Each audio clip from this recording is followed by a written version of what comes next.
Hi, Timothy Unkert here, and in this video I'm going to demonstrate the use of functions in C++. So let's get started. So first off, we're going to include our header file. So we're going to include IOStream.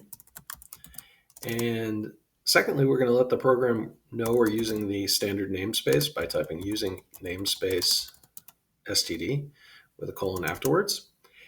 Now, the first way I'm going to show you, we're going to create the function above. And let's say we wanted to have a function where we add two numbers. We could call that function sum. So I would add two integers and return an integer. So the functions, we're going to have to declare the function type. It's going to be of type integer. So I'm going to type int, then the name of the function sum. And then into the function, we're going to pass two integers. So we're going to pass an integer called num1 and an integer called num2. Okay. Then within inside curly braces, we'll list what the function does. We've been doing this with our main function, but now we're creating a separate function. So we're going to create an integer called sum underscore nums, and sum underscore nums is going to be equal to num1 plus num2. And then we're just going to return the sum. So we're going to return sum underscore nums. Okay. And we'll close out our curly braces for our function. And now we'll create our main function. So I'll type int main because the main function is of type integer.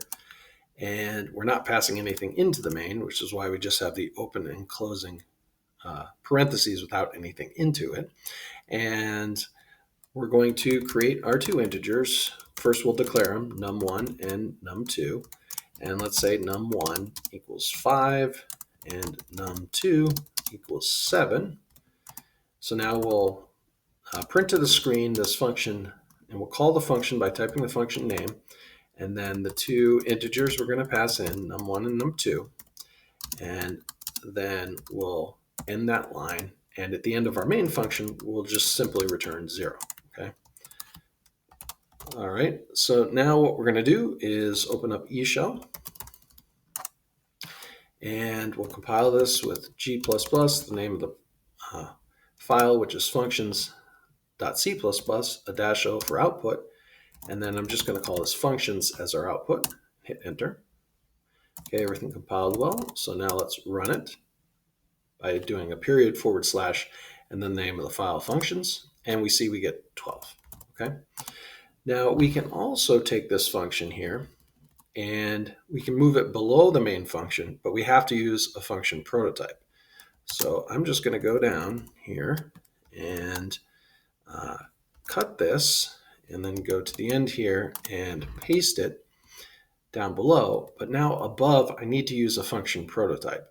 So I'm going to make a single line comment here that I'm going to put my function prototype right below this, right below the comment. And the function prototype is going to look like the start of the function. I'm just going to type int sum, and then what I'm going to pass in, an integer called num1 and an integer called num2. And put a semicolon after that. Now I'm going to save this, open it back up, open eShell back up, and recompile and rerun it, and we get the same thing.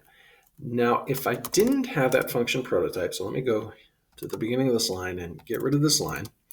If I didn't have this function prototype, we're going to get an error.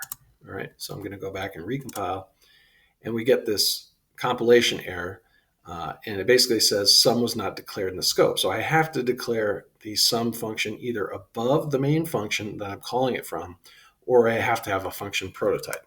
Okay, so I'm going to go back up and put the function prototype back in, just like that.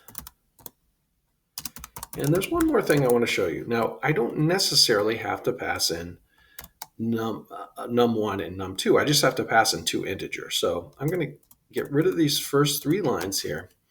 And within here, I'm going to get rid of this stuff. And we're going to pass in two integers. Let's say 2 and 4. Okay, and so we should get 6 when we run this.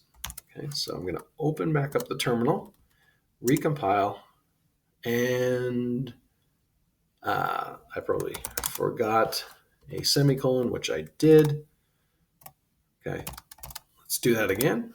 All right, so we'll open back up the terminal, recompile, and rerun, and we should get 6. And we get 6. Anyways, I hope you found this video interesting. If you did, could you please give it a like, as it will help get out to more people. I also want to thank you for watching, and I hope to see you in the next one.